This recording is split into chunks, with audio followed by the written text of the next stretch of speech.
Go back to trade for a minute. You said that getting out of NAFTA would be a disaster. The president's still holding out the option of pulling out of it. His trade advisor, Peter Navarro, has talked about his desire to repatriate the supply chains that international businesses have. Does that make sense? And do you think that those are remain serious possibilities, and as you see it, threats to American business? I don't think it makes sense if the objective of the NAFTA renegotiation is to somehow try to drag more of the supply chain back into the United States. What we should be looking at is how do we enhance our competitiveness and export opportunities.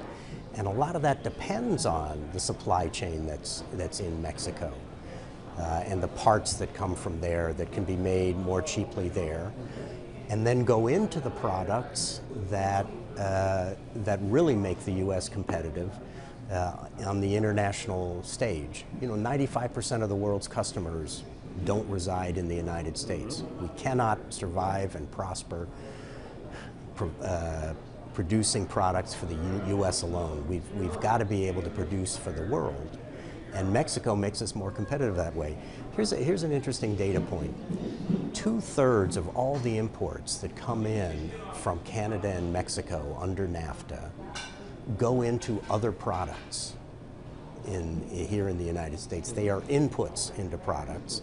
And to the extent that we have an efficient, inexpensive way to get those inputs into our final products, that's what makes U.S. companies competitive. And that's why I say it would be a disaster for the United States to pull out of that now.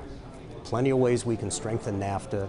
The Business Roundtable CEOs are fully behind that. They've got ideas that we'll be presenting to the administration on what the negotiation ought to be about. But an effort actually to restrict trade is absolutely the wrong way to go. Well, to that point, the administration has pulled out of the Trans-Pacific Partnership, which I would note included some modernization of NAFTA within it. The president says, I don't represent the rest of the world, I represent the United States. Is the Business Roundtable comfortable with a policy of America first? Well, if what America first means is that we need to strengthen ourselves, to strengthen our competitiveness, sure. But we don't do that by pulling up the barriers.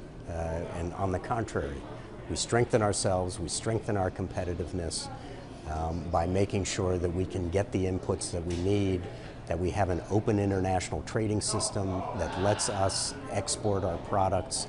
What if it means, as the president has suggested, reopening international agreements, whether it's our bilateral relationships on defense and other issues, and trying to wring more money out of our counterparts?